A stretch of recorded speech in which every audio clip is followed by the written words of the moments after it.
Hello everyone. तो आज जो हम पढ़ने जा रहे हैं वो क्या है, वो है trick to learn NMR chemical shift. तो बेसिकली क्या होता है कि हमारे नेट गेट पेपर में केमिकल शिफ्ट वैल्यू दे देता है और हमें स्ट्रक्चर प्रेडिक्ट करना होता है। तो उसके लिए हमें केमिकल शिफ्ट की वैल्यू याद रहनी चाहिए। तो इसमें ज़्यादा कुछ नहीं याद रखना है आपको, बस ये एक पेज है उतना याद रखना है। एक हम ये बनाना सीखेंगे, फिर हम जिसमें रेंज है, फिर हम ये टेबल बनाना सीखेंगे कि सब्स्टिट्यूएंट की वजह से कितना इंक्रीज़ हो रहा है केमिकल शिफ्ट वैल्यूज़ में, और एक हम ये कपलिंग कॉन्स्टेंट की वैल्यूज़ याद रखेंगे। तो हमारे क्वेश्चंस इजीली सॉल्व हो जाएंगे। देखिए इसे बनाते कैसे हैं, बनाना सीखते हैं। आप इसका स्क्रीनशॉट ले लो, इसे कई बार बना के प्रैक्टिस कर लेना तो आपको ये वैल्यूज़ याद हो जाएगी। तो इसे बनाना कैसे है, सबसे पहले हम स्टार्ट करते हैं 0.5 से 2। 2 से हम जाएंगे 5 पे, 5 से हम जाएंगे 8.5 पे, 8.5 से 10 पे, और 10 से हम जाएंगे 12.5 पे। ठीक है, अब 2 में फर्दर डिवीजन कर लो। 2 में क्या होता है, ये 2 to 3 जाएगा, फिर ऐसे ही क्या जाएगा, एक आएगा 3.5 to 4, और एक और लाई करेगा जो होगा 4 to 4.5। ये तो हमने रेंजेस डिवाइड कर ली। अब हम फंक्शनल ग्रुप असाइन कर देते हैं कौन कहाँ पे लाई करता है।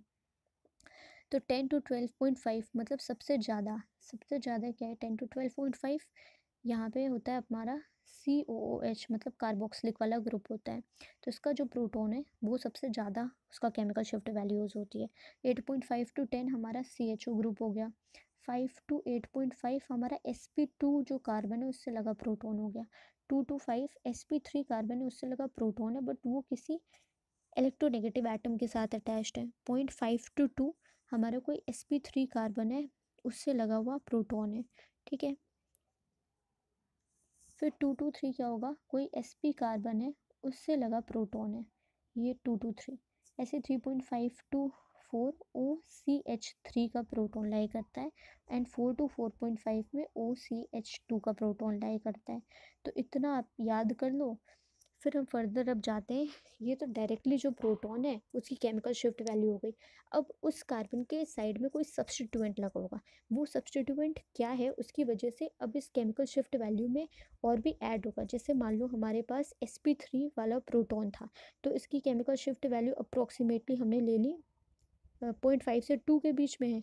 तो मान लो इसको हमने 1 ले लिया, अब 1 है, बाकी इस कार्ब ये तो था। अब इस पे क्या है कि साइड में कोई ग्रुप लगा है, मान लो वो कोई हैलोजन है जैसे फ्लोरीन हो गया। तो फ्लोरीन की वजह से फर्दर इसकी केमिकल शिफ्ट वैल्यूज़ में इंक्रीमेंट होगा। अब वो इंक्रीमेंट कितना होगा ये हम नेक्स्ट देखने जा रहे हैं। ठीक है, तो अब हम नेक्स्ट चलते हैं। नेक्स्ट हम देखना है किस सब्स्टिट्यूएंट की वजह से कितना इंक्रीज हो रहा है। तो यहाँ पे हम क्या देख करेंगे, एक टेबल बनाएंगे। कैसे, +1 +1.5 +2 +2.5 एंड +3। +3 कौन करेगा, जो बहुत ज़्यादा इलेक्ट्रोनेगेटिव होगा, क्योंकि सबसे ज़्यादा डी शेल्डिंग वही करेगा। तो +3 में हमारे सबसे ज़्यादा इलेक्ट्रोनेगेटिव ग्रुप आ गया, मतलब NO2 आ गया, फ्लोरीन आ गया, और OCOR आ गया। तो +3 तो हमने याद कर लिया। अब देखते हैं +1 में आता है डबल बॉन्ड और ट्रिपल बॉन्ड आता है। ऐसे ही इसमें और कौन से ग्रुप आएंगे, इसमें आएगा SH और SR। फर्दर इसमें कौन सा ग्रुप आएगा, COOR एंड COR, और एक और आता है, बस एक और, CON CONH2 आता है। ठीक है, इतना आप याद रख लो +1 में। ऐसे ही अब क्या होगा, +1.5, तो +1.5 में हमारा एक NH2 ग्रुप आता है और एक SOR आता है। +2 में कौन सा ग्रुप आता है, एरोमेटिक, जैसे कि बेंजीन। फिर इसमें और क्या आता है, OH आता है, OR आता है। ऐसे ही NHCOR इसमें आता है। और बाकी जो बचे हेलोजन है, फ्लोरीन तो बहुत ज़्यादा इलेक्ट्रोनेगेटिव +3 था। बाकी जो हेलोजन है जैसे क्लोरीन, ब्रोमीन और आयोडीन, तो वो किस में आ गए, वो आ गए +2 में। अब हम देखते हैं +2.5, तो +2.5 में आता है ओ एरोमेटिक, जैसे बेंजीन के ऊपर ऑक्सीजन लगाओ तो वो +2.5 का इंक्रीमेंट करता है। तो हमने इंक्रीमेंट भी देख ली। अब हमें क्या देखना है, अब इसके बाद आपको देखना है कपलिंग कांस्टेंट की वैल्यू। ठीक है, तो पहले हमने क्या देखा, ये केमिकल शिफ्ट हमने रेंज बनाई, और रेंज में हमने फंक्शनल ग्रुप को दे दिया कौन सा फंक्शनल ग्रुप किस रेंज में लाई करता है, ये दे दिया, देख लिया। फिर नेक्स्ट क्या हमने देखा, नेक्स्ट हमने देखा कि कौन से सब्स्टिट्यूएंट की वजह से केमिकल शिफ्ट वैल्यूज़ में कितना इंक्रीमेंट हो रहा है। अब हम नेक्स्ट क्या देखेंगे, नेक्स्ट हम कपलिंग कांस्टेंट जे की वैल्यू देखेंगे। तो जे की वैल्यू देखते हैं, तो ये जे है। अब जे के 4 वैल्यूज़ होंगे, ठीक है। जे को हम हर्ट्स में मेजर करते हैं, जैसे केमिकल शिफ्ट को हम पीपीएम में मेजर करते हैं। तो जे में क्या होता है, 1 जे होता है, 2 जे होता है, 3 जे होता है एंड 4 जे होता है। बेसिकली ये जो 1 2 है वो इंडिकेट करता है कि कितने बॉन्ड का डिस्टेंस है। जैसे कि अगर मैं ये कार्बन लगाऊं, इस पे हाइड्रोजन और इस पे ये हाइड्रोजन लगाऊं, तो इस हाइड्रोजन मैं क्या बोल रहा हूँ कि इस हाइड्रोजन और इस हाइड्रोजन के बीच में कितने बॉन्ड का गैप है, 1 2। तो ये क्या हो गया 2 जे, तो ये किस में लाई करेगा, 2 जे में, ठीक है। यही ये वैल्यूज़ इसी चीज़ को इंडिकेट करते हैं। तो अब इनकी वैल्यूज़ असाइन कर देते हैं। देखो पहले 1 जे, 1 जे मतलब डायरेक्टली अटैच्ड। कोई 2 एनएमआर एक्टिव एटम है, वो डायरेक्टली एक दूसरे के साथ बॉन्डेड है। जैसे फ्लोरीन भी एनएमआर एक्टिव होता है, उसके साथ में हाइड्रोजन हो गया, डायरेक्टली बॉन्डेड है। तो मतलब ये आपस में कपलिंग करेंगे, एक दूसरे को इन्वायरमेंट को इफेक्ट करेंगे। इसकी वजह से इनकी केमिकल शिफ्ट में इंक्रीज या डिक्रीज होगा। तो यहाँ पे इस कपलिंग की वजह से ये जो कपलिंग कांस्टेंट की वैल्यू आती है, ये क्या होती है, 100 के बराबर होती है। ऐसे ये जो 2 जे है, अब ये 2 पार्ट में डिवाइड होता है।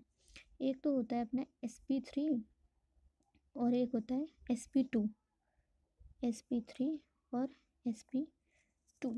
ऐसे ही 3 जे होता है, 3 जे भी दो तरीके के होते हैं, एक होता है sp3 और एक होता है sp2। अब इसका जो sp2 है वो फर्दर दो तरीके का होता है, एक होता है सिस और एक होता है ट्रांस। और 4 जे जो है उसे डब्लू कपलिंग भी कहते हैं। ये जैसे बेंजीन में पाया जाता है, एरोमेटिक सिस्टम में। तो इसमें क्या होगा, ऑर्थो सब्स्टिट्यूएंट की वजह से, मेटा की वजह से और पैरा सब्स्टिट्यूएंट की वजह से। तो ये तो हमने डिवीजन कर लिया। अब इन्हें वैल्यूज़ असाइन कर देते हैं, बस उसे याद रखना होगा और हमारा काम हो जाएगा। तो अब इसे वैल्यूज़ असाइन कर दो।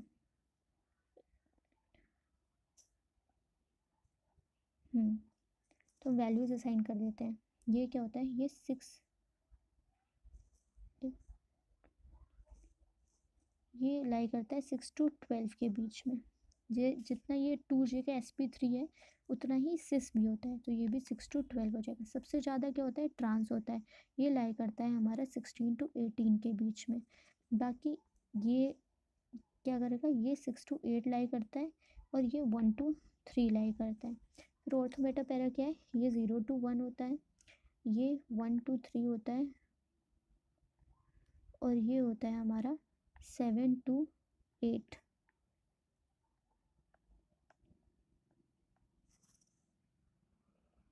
ये होगा 7 to 8, ठीक है। तो इतनी चीज़ें अगर आपने याद रख ली, तो आपके केमिकल शिफ्ट और जे वैल्यूज़ को आप देख करके स्ट्रक्चर प्रेडिक्ट कर लोगे। पहले आप ये सारी वैल्यूज़ याद करना एक बार सीख लो प्रॉपर, तो आप क्वेश्चन सॉल्व करने जब जाओगे तो आप देखोगे कि कितने हेल्पफुल होते हैं और आप कितने ईजिली सॉल्व कर पाते हो क्वेश्चन को। So thank you for watching.